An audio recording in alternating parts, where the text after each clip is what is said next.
Welcome. Aku Koko As, and I'll be your study buddy today. So, siapin musik, snack, drinks, dan catatan. Yuk belajar bareng.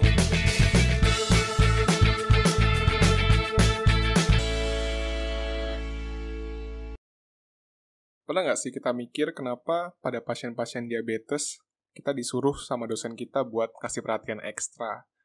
Kayak contohnya kita harus rujuk mereka ke dokter spesialis dulu, atau pastiin bahwa gula darah terkontrol.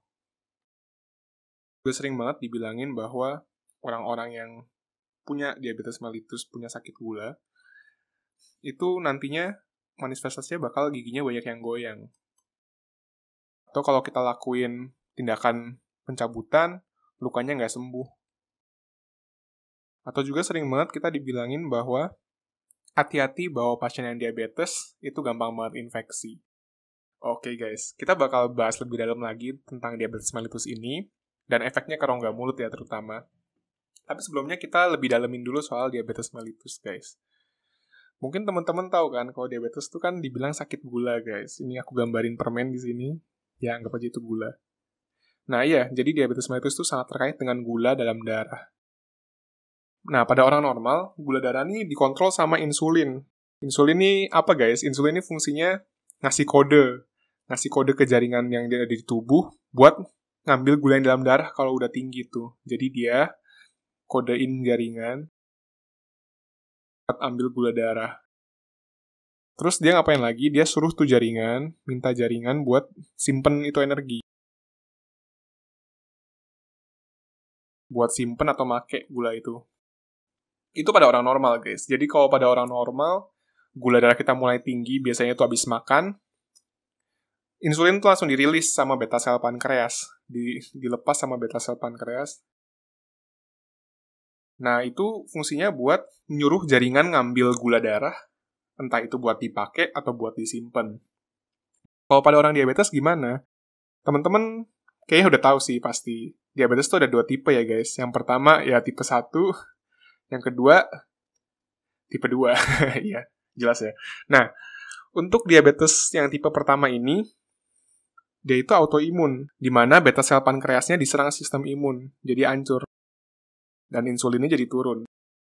Gimana kalau yang diabetes tipe 2 ini biasanya gara-gara lifestyle. Jadi yang terutama adalah obesitas, terjadi inflamasi sistemik. Inflamasi ini bikin reseptor insulin jadi nggak sensitif. Otomatis gula darah tinggi kan.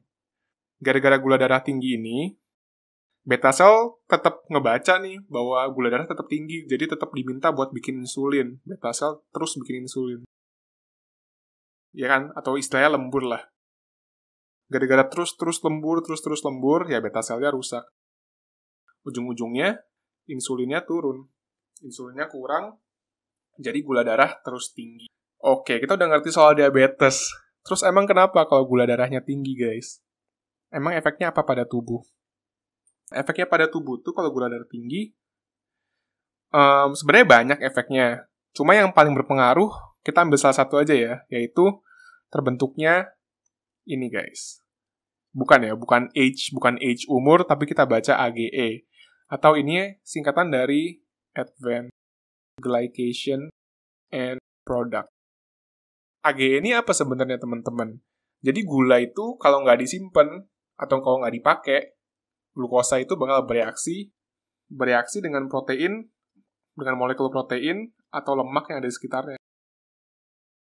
Jadinya si AGE ini sebenarnya banyak juga pada orang-orang yang normal, itu bakal terbentuk juga AGE.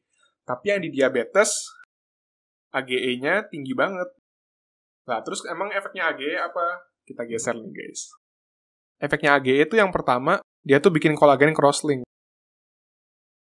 Gimana caranya? Kolagen kan protein ya, guys. Kolagen tuh biasa pada jaringan ikat. Jaringan ikat yang terkenal di rongga mulut ya salah satunya ligamen periodontal atau gusi. Itu banyak kolagennya tuh. Pas ngebentuk kolagen, kan pakai monomer protein. Proteinnya bereaksi dengan si glukosa. Jadi kolagen yang harusnya nggak nempel satu sama lain istilahnya, dia jadi nempelin kolagen. Kalau nempel emang kenapa? Kalau nempel dia makin susah buat digantiin. Susah regenerasi istilahnya. Jadi kolagen yang harusnya udah tua, udah bisa diganti, tapi dia cross-link. Dia jadi susah banget buat diganti sama kolagen yang baru. Jadi intinya kalau kolagennya cross-link, jaringan-jaringan tubuh kita tuh banyak yang udah expired istilahnya teman-teman. Harusnya udah diganti, tapi belum diganti, karena susah buat diganti. Yang kedua, itu PMN di-inhibit, atau dilemahin lah. PMN ini pertahanan pertama tubuh kita, teman-teman. Nah, udah banyak ada research di mana PMN-nya kalau di orang diabetes terutama, itu makin susah buat makan bakteri, atau istilah ilmiahnya buat fagosit, buat menjadi fagosit atau ngancurin bakteri. Jadi dia fagositnya turun. Terus juga gara-gara kolagennya close-link, si PMN ini susah gerak. Jadi dia susah ke tempat infeksi. Jadi bakteri bakal makin lama atau makin leluasa lah istilahnya, leluasa buat entah itu makin banyak atau merusak jaringan-jaringan yang ada di sekitarnya tanpa dilawan sama PMN atau polymorphonuclear cell nih. Nah, yang terakhir nih yang utama adalah si AGE ini ningkatin sitokin. Gimana caranya? Nah, AGE ini ada temennya, yaitu reseptornya. Jadi ada reseptor AGE atau dikenal sebagai, ya disingkat sebagai RAGE gini, reseptor AGE. Nah, RAGE ini biasa ada di makrofag, teman-teman. Makrofag atau sel darah putih juga yang lain, monosit. Jika RAGE ini aktif, dia bakal ngeluarin sitokin, yaitu, ya contohnya TNF-alpha, interleukin 1, atau interleukin 6 juga. Ini ngefeknya bakal inflamasi. Oke, guys. Jadi kita balikin lagi tadi. Alright.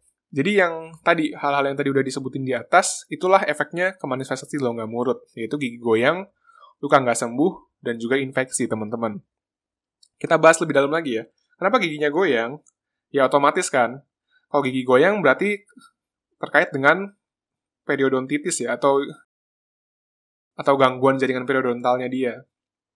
Tadi kan jaringan periodontal, kayak contohnya gusi sama juga periodontal ligamen, itu kan banyak kolagennya. Kolagennya cross-link, susah buat diganti. Kalaupun udah diserang sama bakteri, tetap nggak diganti sama yang baru. Makanya gigi pada goyang. Kenapa luka susah sembuh? Kaitannya sama tadi juga, kolagen cross-link, sama juga PMN yang lemah. Dan juga inflamasi, semuanya terkait. Harusnya udah bisa bikin kolagen baru, jadi nggak bisa. Terus mau kan harus ngilangin bakterinya dulu tuh, baru bisa sembuhin luka. Ya jadi nggak bisa, soalnya PMN-nya lemah. Sama inflamasinya berkepanjangan, harusnya udah sembuh, dia malah inflamasi terus. Nah, yang terakhir ini infeksi. Kenapa bisa infeksi? Ya karena PMN-nya turun. Seperti biasa guys, kita bakal review bareng-bareng ya. Jadi, diabetes mellitus tuh ada 2 tipe kan? Ada tipe 1 dan tipe 2.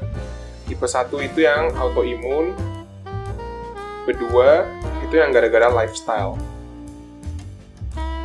Diabetes mellitus ini kan gula darah tinggi jadinya. Hasilnya adalah AGE atau Advanced Glycation End Product. Nah, yang terakhir adalah AGE. Kalau eksesif atau kalau banyak banget, itu efeknya adalah cross-link kolagen, terus PMN atau polymorphonuclear cell, itu jadi lemah, dan juga ningkatin sitokin. Nah, ketiga hal ini akan membuat jaringan periodontal kalau melawan patogen, manifestasinya jadi parah gitu. Jadi ada keparahan-keparahan yang pada orang normal harusnya tidak terjadi separah itu.